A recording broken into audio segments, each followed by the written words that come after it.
What we got? Where do we begin? Wherever you want. I'm turned up today. So am I, nigga. Turn up. Yeah.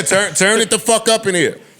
Mad shit to get to. Where do we start? LL Ak, Ime Udoka. I mean, we on beef. L and Ak ain't really beef. No, it ain't. No, it was not that. It's not beef. It's not. That ain't beef. Where do we stand? Well, I think we all know. We all acted a Joe circa 2008 or whatever that was. It went and dissed the founders of hip hop. It was out of pocket. And LL responded in a very... A few people responded now. Yeah, a few people have. LL, MC Shan, Russell Simmons. Everybody. There's a few more people that responded. A lot more. And a few more are going to respond. True. This ain't going to stop. What did y'all think initially when y'all heard the Ak shit? I didn't hear the Ak shit. I heard LL before I heard Ak. I didn't even know who he was referring to because he never said Ak's name. Mm. So when I heard LL say it, and then I started to research it, I'm like, yo, was he drunk or something? Because they say Ak get drunk on his Twitch and start going crazy from what I hear.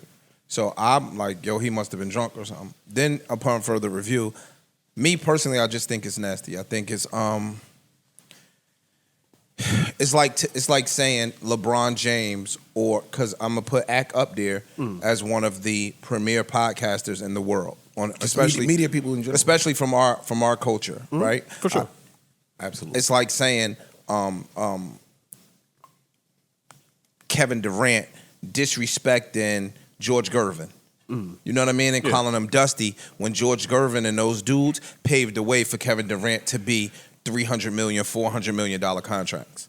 I think without these quote unquote dusty guys that you talk about, you wouldn't be DJ Akademiks. That's a fact. I think the Joe Budden podcast wouldn't be here today without Cool Herc, without Red Alert, without Chuck Chill Out, and some of these dudes that might not have profited financially from a business, or they didn't even know it was business back then. Right. You get what I'm saying? It was a hobby. It was an art form for them. They didn't know how to monetize it and collect on it accordingly. It wasn't available, like LL said. Like no one was even allowing it to be monetized. You're not even thinking about that. So again, for them being dusty, Akademiks is where he is. Joe Budden podcast is where he is. For sure. Even Joe Budden as a rapper, forget the podcast piece. Joe Budden is where he is. Without fucking Crush Groove or Beat Street, there's no Juice. Nigga, Pump It Up came from Juice. Yeah. You get what I'm saying? Like, Absolutely. that's a sample from Juice. Right. So that's how it, boom, look, Beat Street and Breaking and Crush Groove to the movie Juice. That's hip hop. So that's what I'm trying to tell you. Them old I'll play a little bit rappers, of man, it, them niggas- just for context. Bro, have you seen any of these old rappers who be like, yo, they're the foundation of hip hop, really living good? Them niggas be looking really dusty. I kid you not. And none of y'all try to come for me because I don't fuck with y'all niggas either. So I'm just tell y'all the truth. Y'all be looking like, every time they be like an old nigga talking about hip hop, you be like, yo, bro, you sure you invented this? Because everybody else living better than you. Facts. You know, I don't go live a lot. I haven't really been going live since the pandemic. This is but LL. This is something that came to my attention. And he goes for 6 minutes, so I won't let it run all the way, but you'll get enough of it. I'm not going to say any names because I don't think it's necessary. A DJ basically said that, you know, a lot of the pioneers in hip hop are, you know, they're dusty, or how can they be the person that, you know, invented hip hop if, you know, they don't have a lot of money. New Joe Budden. Or if they don't look or represent like they have a lot of dough, right? Let me explain something to you and say this for you guys. Don't confuse someone's ability to develop a business model. Don't conflate. In other words, don't think just because somebody knows how to get money or fails to get money that they didn't make a contribution to the culture. Real shit. Very true. No one discusses Miles Davis's bank account. Right. We don't talk about John Coltrane's bank account. Right. We don't talk about a lot of even rock musicians, a lot of them. We don't talk about their bank accounts. A lot of great country artists, we don't talk about their bank accounts. This idea that you have to have money or else you don't have any value is a bad idea, and it's kind of You like talking to him? He is. it's a misinformed way of looking at the world and the culture. New Joe There are Budden. artists out here. First of all, let me say this. I'm gonna cut it soon. First of all, like let's talk talking about like young artists, right? Who I love. I love the young artists. Let's be clear. I'm very much a guy who embraces the young artists. I believe in every generation. I believe in you. I care about you. Let me say this to you though. Today, you could come up with your 5-year plan, your 10-year plan, your 20-year plan. You can go find a manager. You can find an accountant. You could find somebody that means something to you, to help you. You could find a team to help your career go to the next level. When hip hop first started, there were no managers. There were no accountants that believed in it. Record companies didn't even believe in it. Nobody believed in it. How can you make a 5-year plan or a 10-year plan on something that doesn't even exist yet, that people have never even heard of? That's enough. Yeah. Uncle L, legendary LL Cool J. Super classy and respectful response. No, yeah. For starters. You could tell he was kind of emotional, but he kept it so. As he should be, though. Yeah. He kept it so professional. I got chills. Yeah. My first, second, third time Yeah. Same. listening to that. For me, it always feels good to see somebody be that passionate about music. But still maintaining respectability. Like he could have easily went in there and He could've called him all cursed him types out. of He names. could've spazzed out. You know what I'm saying? But He didn't. he didn't.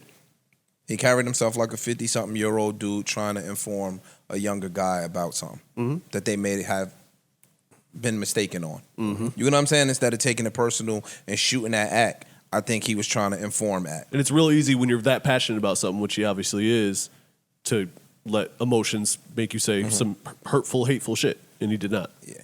Which I love. Because hip hop. This is a very loaded topic, so It's just we're not gonna rap. be on this for a second. It's just not rap though. Like hip hop is graffiti. Hip hop is breakdancing. Hip hop is so many different things. culture. The It's a way way of we life. dress and Yeah. all of that other stuff. Talk, a lot of style, people were DJ, influential in hip hop, just not in rap music. Yeah. Correct. But even back then, you take the Jazzy J's, you might take Red Alert was a fucking god in hip hop. He might not have the most money today. That don't mean that his imprint and his stamp on hip hop isn't mad influential. No doubt. You get what I'm saying? Like Absolutely. Curtis Blow might not be rich today, but without Curtis Blow, it ain't no Run DMC potentially. It ain't no Russell Simmons. With no Russell Simmons, it's no Puff, it's no Jay, and it just goes up the ladder like that. For sure. You get what I'm saying? I think that's crazy to say. I agree. That's my personal opinion. I think that's crazy. And people being hip hop, they don't necessarily be hip hop historians. The same way Charles Barkley and them, they call Bill Russell and them Mr. Like they be bowing to them, Right. Rightfully so. Rest in peace, Bill Russell. Rest in peace, Bill Russell, but rightfully so. Like when they look at them, because they know that these dudes had regular jobs and was still playing basketball. So without them playing basketball or football or baseball, whatever the sport may be, it would be no us. It's showing respect to the Trailblazers. Yo. Yeah. Absolutely. That's Without no Ed Lover and Dr. Dre, there's no Akademiks. You know what I'm saying? And I don't know if Ed Lover and Dr. Dre got the most money. Fat Five Freddy might not have the most money, but without Yo MTV Raps opening up a platform, there's no platform for us to come here and sit and talk today. That's true. So I just think that more respect is owed to these people. Like, you shouldn't call them Dusty. Even if you feel that way, I just think as a 30-something-year-old man, you got to have a little bit more tact than that. Joe, I'm curious to hear how you think of it, being that you made a similar mistake. Yours, I don't think, was quite as disrespectful as calling someone Dusty, but yours was more of just, I rap better than you, but that sparked And a I lot of still shit. think I rap better than these niggas. That's your right to say. Yeah. No, but no, I'm joking around. But to be serious for a second, this is so loaded. I agree with all of y'all. I agree with all of y'all. I've been Ack. Right. I've been Ack. Like, that's part of why I fuck with Ack. And let me start there. Because there's a lot of people piling on Ack. I didn't want to do that. Let me start with, I love Ack. That's like my little bro. I disagree with him often, and I'm gonna love him in spite of our disagreements. In spite of his mistakes, he's old. He got to go learn on his own like all us had to go learn on our own. I don't do the type of new internet love that you niggas do. Like, when I fuck with niggas, I fuck with niggas. But part of that is so because I identify. I was there before as the kid who wasn't in the streets, but wasn't like corporate, the internet. I'm figuring my way and I'm making my way on the internet, and you're gonna bump your head a little bit.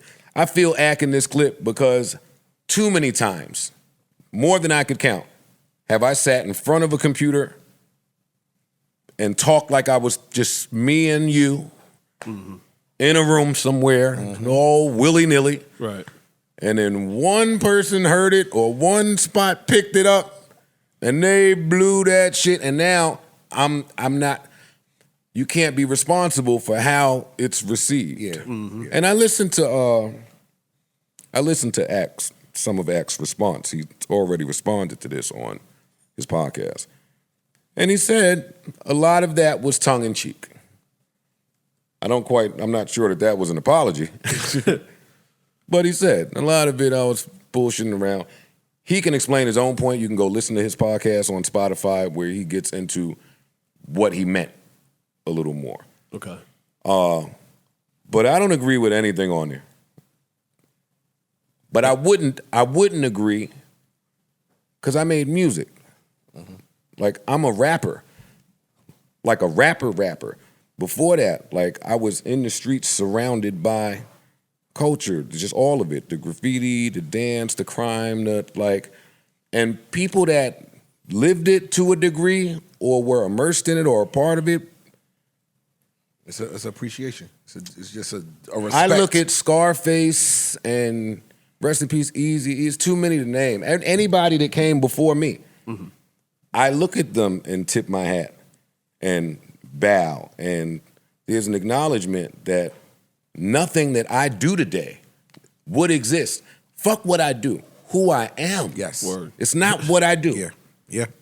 It's who I am. Hip hop, for me, it's given me too much. It's taught me too much. It's provided a way of life. It's embedded in my DNA, in my genes. I have a greater appreciation for it. So even if you ever thought to yourself, hey, some of the founding fathers don't look as great as they're supposed to look. If you understand the way I understand, instead of making jokes about it or chastising them or ridiculing them, you say thank you. New Joe Budden. Enough, Daddy.